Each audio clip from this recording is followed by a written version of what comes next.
The highest money we collected is from first act $1 million. I'm advising that anybody that's doing kidnapping should quit. Imagine a man living in a mansion worth hundreds of millions in the heart of Magodo, Lagos, Nigeria. He drives the best cars, his children go to the best schools, and his neighbor think he is just another successful businessman. But in another part of the city, a prominent businessman is chained to a floor, terrified, waiting for a phone call that might never come. This wasn't a movie, this was the reality of Chukwudumem Omoawadike, the man the world will eventually know as EVANS. For years, EVANS was a ghost. He didn't just kidnap people, he ran a criminal empire like a Fortune 500 company. He didn't ask for thousands of naira, he demanded millions of dollars. He was so recognized that even the most elite police unit couldn't find him. He was the man who turned the fear of every wealthy Nigeria into a massive bank account. But as the saying goes, every day is for the thief and one day is for the owner. In this video, we will show you how he built his empire, the mystic that led to his downfall, and the dramatic moment the billionaire finally ran out. Let us know where you are watching from across the country. Don't forget, click on subscribe button so you don't miss our next video. Welcome back to African Files. The story of EVANS does not start in a mansion in Magodo. It starts much earlier, in the dusty street where a young man learned that the fastest way to make wealth in the underworld was not just through force, but through intelligence. Many people think kidnappers are just thugs who hide in the bush, but EVANS changed that image. He brought a corporate mindset to crime. He understood that to stay free, you had to be invisible. To be invisible, you had to look like everyone else. Before the name EVANS became a household word for terror, it was just Chukwudumem Omoawadike. Growing up in Inewi, he saw the hustle of the market and the drive of the businessmen around him. But while others were looking for a way to trade goods, he was looking for a way to trade life. His journey into the world of crime started small, petty theft and minor robberies. But EVANS was never satisfied with small money. However, EVANS always had a story for why he became a monster. He didn't want the world to see him as a common criminal. He wanted to be seen as a man who was pushed to the edge. During his later confession, he told a story about his life as a legitimate businessman. He claimed he was an importer of spare parts and electronics, bringing in goods from overseas to sell in Nigerian markets. The turning point, according to EVANS, came when the Nigerian police intercepted his shipping containers. He claimed these containers were filled with millions of naira worth of goods, his entire life savings and his future. He alleged that the police seized the containers and refused to release them. In his mind, the law had robbed him first. He told investigators that this was the moment he decided to stop playing by the rules.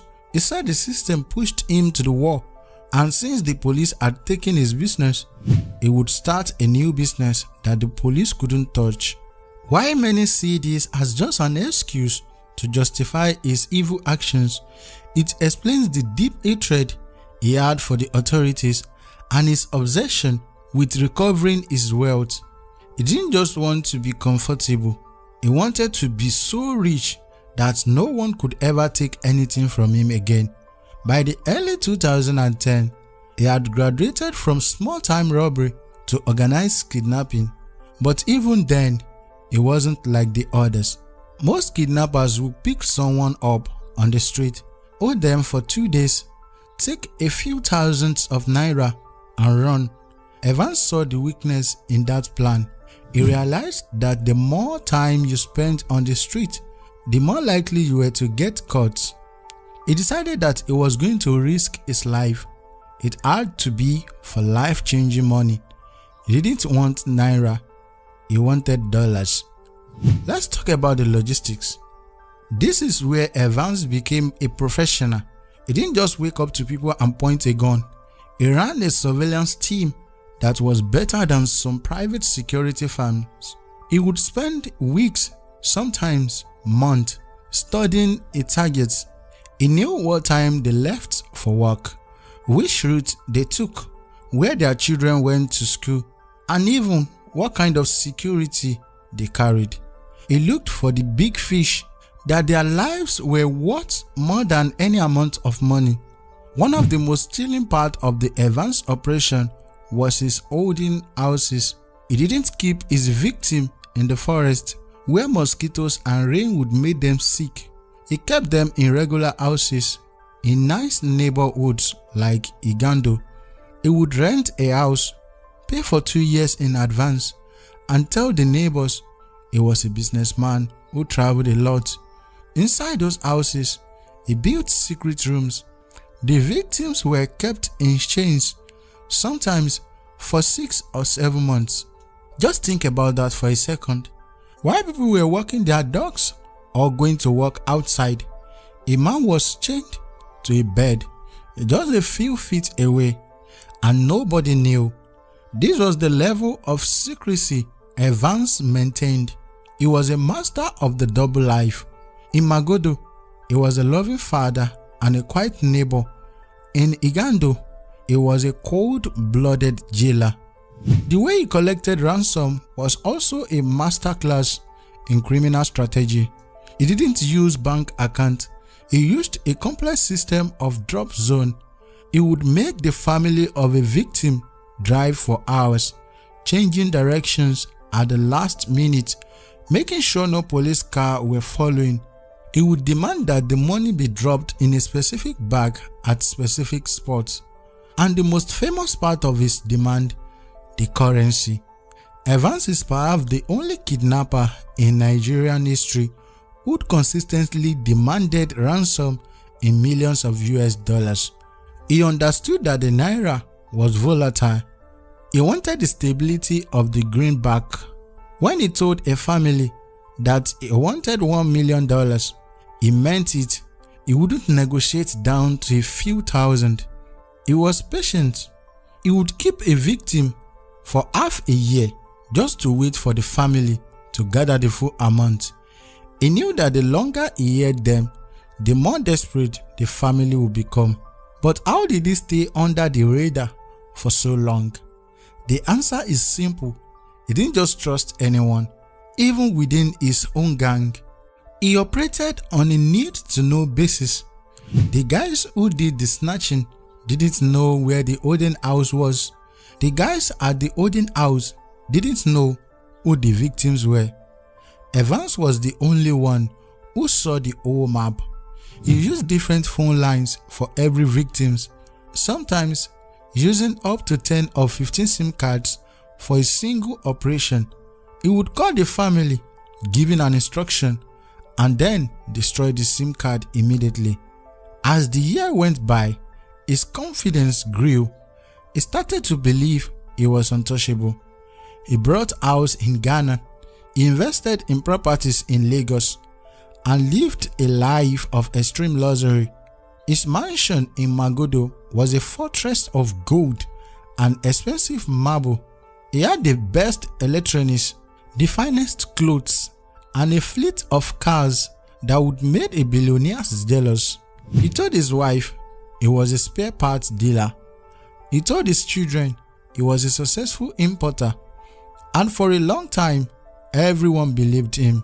But while he was building his empire, the bodies of the trauma were splitting up. His victims were just losing money. They were losing their minds. Imagine being locked in a dark room for months, not knowing if today is the day you die. Imagine your family selling everything they own, their houses, their cars, their businesses, just to pay a man who doesn't even know your name. This was the trail of destruction Evans left behind. The Nigerian police force was under immense pressure. The billionaire kidnapper was making them look bad. Every time they thought they were close, he would vanish. He had informants everywhere. Some say he even had people inside the security agency giving him tips. He was always one step ahead, but no matter how fast you run, the grind eventually ends. For years, Evans lived like a king, while his victims lived in chains. But in June 2017, the clock finally ran out. The Nigerian police had formed a special unit called the Intelligence Response Team. They weren't looking for a small-time theft. They were hunting a ghost. They used advanced technology to track his satellite phones and monitor the movement of his close associates. Slowly, the circle began to tighten around a high-end neighborhood in Lagos called Magodo. On a Saturday afternoon, while most people were relaxing, the police surrounded a massive mansion. This wasn't a hideout in the slum. It was a luxury home with gold-plated fittings and expensive cars in the driveway. When the officers moved in, Evans didn't look like a billionaire kidnapper. He looked like a man who knew this world was collapsing. He tried to hide, but there was nowhere left to go. The man who had stayed invisible for years was finally caught, and the image of his arrest went viral across the world. The interrogation that followed was just as dramatic. In front of the cameras, Evans did something nobody expected. He started talking, he cried, he pleaded for mercy, and he began to name names. He described his operation in details, showing the world how he used a secret network of holding houses and how he managed to evade the law for so long. This was the moment he told the story of his seized containers, trying to blame the police for his choice to enter a life of crime. But the public wasn't buying it. They saw the faces of the families he had destroyed, and they wanted justice. The legal battle that followed was one of the longest and most complex in Nigerian history. Evans faced 52 different charges, including murder, armed robbery, and kidnapping. For 5 years, the case moved through the courts. Evans changed his lawyer multiple times and tried to deny his earlier confession, claiming he was pressured into speaking. But the evidence was too strong. The police had video recordings of his confession and testimony from the very victim he had kept in chains. In February 2022, the hammer finally came down. Justice Hakeem Oshodi sentenced Evans to life imprisonment for kidnapping. The judge noted that Evans showed no remorse and had tried to lie his way out of his crime. But that wasn't the end. A few months later, another judge sentenced him to an additional 21 years of a different kidnapping case. The billionaire king of the underworld was officially a resident of the Kirikiri maximum security prison. But the story of Evans had a strange twist that is still unfolding today in 2026. While behind bars, the man who once demanded millions of dollars in ransom claimed to have become a new person. He is no longer looking for blood money.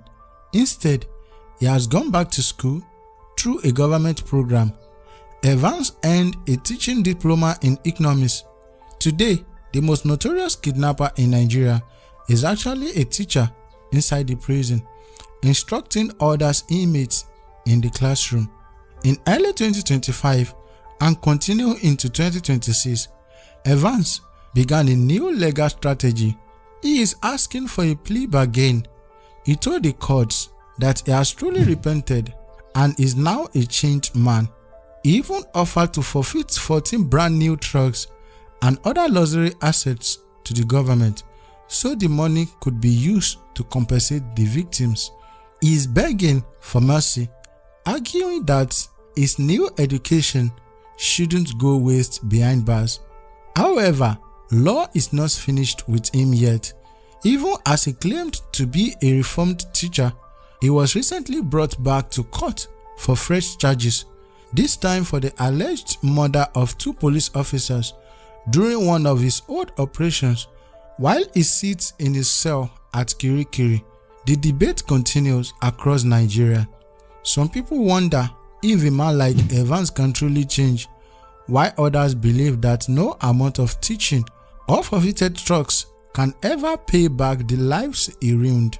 Evans went from a wealthy businessman to a feared criminal, then to a billionaire prisoner, and finally to a classroom teacher in maximum security jail. His story is one in that no matter how much wealth you build through the pain of others, the foundation will eventually crumble. This has been African Files. Where are you watching from across the countries? What do you know about this story? Let's meet at the comment section, and don't forget, click on subscribe button so you don't miss our next video. Bye for now. Okay, I started in Anambra, then I come to Lagos. The truth of the matter is that I did not do anything in Anambra. Okay. I did not do anything in Anambra. Anambra can get the record of it. You understand? Those states, it's like about 3 times. Who and who did you kidnap? I don't know their names. I know about Dano Dete. Okay. You understand now? But I know I know people that do the. You understand me now? But each time they said they did not collect 100 million. That what they collected is 50 million. I told you about we technical and all that. You understand me now? It's the same people that did all that did the technical. When did you move to Lagos? It's No, they don't have no dates. 2013. I don't normally know names. Okay. You understand me now? But anybody I see that I know anything about is, I can easily understand. Okay. Because sometimes something will happen, you will not know the name of the person. Anybody that is rich now, you know that he's rich. I have You people don't that live give me everywhere. information. I don't know where they are right now. Okay. Okay, each time I want to go for operation, I will connect on phone. I will call them on phone. Like, let's meet so and so place Okay. before we start going for the operation.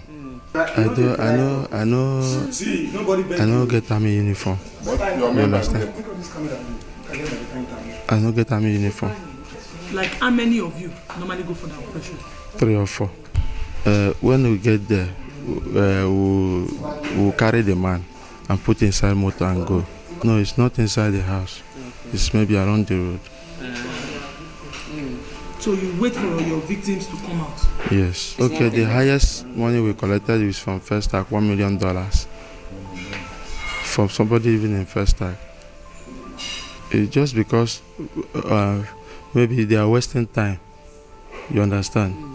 Because when they are wasting time, you have to wait for the money to be complete. They have people that will be feeding them over there.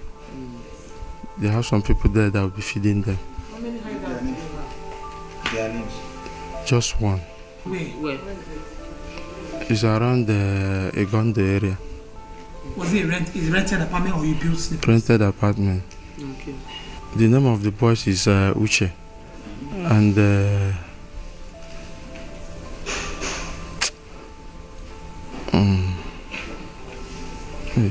How many of them? just there are 2. Okay, just 2. Are they armed? I can't remember his name. You say you can't remember the Are they second armed? person. No. I know the boy called he's an Igbo boy. From where? He's from Agrey. Aguleri. Yes. Aguleri, yeah. His name is escaping me, but I will remember. Okay. When How you- much do you pay them? How long have they been working for you then? It's not quite. It's okay. The boy is a new person, but Uche is the old person. Okay. How much do you pay Uche before this boy joined? 2 million naira Every month or every operation? every operation. 2 million. No matter the amount. Do you cheat Sometimes your it's boss? above that. Your 2IC, how much do you give him during after each Your operation? second in command. It depends on the money we make. Who collects the ransom first? Who goes to collect? I can make the call, but Okay. they can go and collect the money. It's when they bring the money, we have to share it, all of us. How many are you in the call? Like 6. You have boys in each state? Yes. It's only 6 people I have in Lagos here now. I don't have anyone in Edona. And I don't have both in Anambra, I don't have. If you want to go and kidnap in Edo, what do you do? That time, that is phone call. That was that time. We make phone calls. Then we'll gather together. Where do you gather? Where do you meet before you meet the operation? We can meet along the road. Like along the road now, you ask somebody to wait for you there. Where you can there pick in with motor. Tell us about your family, your mom, your sisters. Do they know what you do? As for my mom don't know what I do like that. Where do you meet with your mom? I normally see her once in a while, like in the village. She, as a human being, she know. You understand now, but it's not that she's in support. Where is your sister? She's in Lagos here. She's in Lagos. What about your sister? Does she know what you do? My sister? No. I bought it for 130 million. From who? Eh? From who? Wait. From an individual, from a company? An individual. When did you buy it? When? What year? It's last year. Okay, just where were you living before you bought this house? I was living somewhere around here. Around here too? Yes. How many houses do you have in Magodo environment? There's 2 houses. 2 houses. How many houses do you have in Ghana? I have 2. I built it myself. I did not buy. Okay. Just how buy much did block. you put in building it? It's 15 million I put. Can I That's ask you? 15 million. Meaning what? Is For it the 30 two of them. million? For the 2 of them, 30 million. Yes. Is it a bungalow? It's a duplex. I don't have You house say in you Canada. no get. It's not me that care. I don't care. It's your boys now. I don't care. Which one of your boys killed? Please, so. You know, I would not know. Even somebody died, I don't know. The young Chagro story is that that day I was driving. So anything that happened, I was driving. How many of you? You drove your boys? Yes, Damn, that was a... How many of you? we are 5. How many died there? 2. 2. What happened to 2? They got shot. Who and who? It's Uche and Punchman? yes, Eh? How many yes, of you survived? Mention the name. 3. Who and who? It's in, his name is Nandi and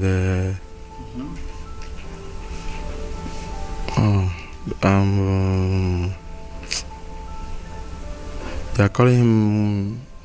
There's one guy, Adam Walkie or something like that. I don't And who again? The third person. me. The young Shagri operation. Who and who fired gun in that operation? You know, I was driving. Yeah, I know. You understand now? Who and who carried a key and came out to fire? Okay, so Uche and Onchman and Nandi. How did you sustain this platform? Wait a It's when minute. I'm doing drug business. You say what? It's when I'm doing drug business in South Africa. That is where I got the blood wound. How? Somebody shot me. How many countries have you left? Only South Africa and Ghana. When you get your ransom from here, where do you spend it? On how do you spend it? I spent it here in Nigeria. I have not traveled since 2007. How do you feel that your children will be seeing something like this? I don't have any message for them. God will take control. I'm advising that anybody that is doing kidnapping should